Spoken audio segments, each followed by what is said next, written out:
Роспотребнадзорның Татарстан буенча җитәкчесе Марина Потяшина Буада балалар сәламәтләндерү лагерьларының санитар торышын карады. Чайка һәм Бор сәламәтләндерү лагерьларында тиешле таләпләрнең ничек үтәлүенә игътибар итте.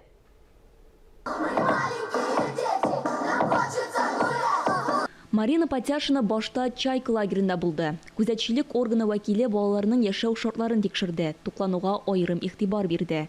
Балаларны 5 тапкыр тукландыралар.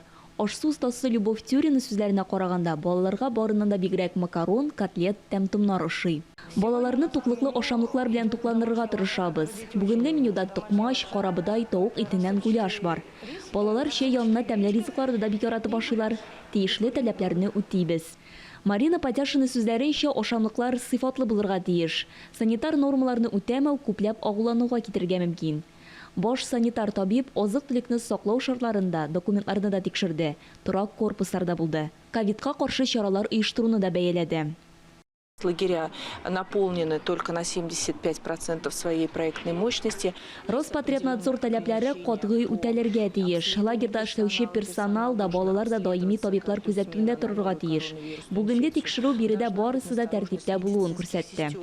Санитар тикшерү кысаларында зур булмаган җитешсезлекләр дә ачыкланды. Марина Потяшина гомумән Чайка һәм Бор лагерьларының эшен канәгатьләнерлек дип бәяләде. Тикшерү вакытында ачыкланган җитешсезлекләрне бетерүне Роспотребнадзор идарәсенең Буа филиалы контрольдә тота.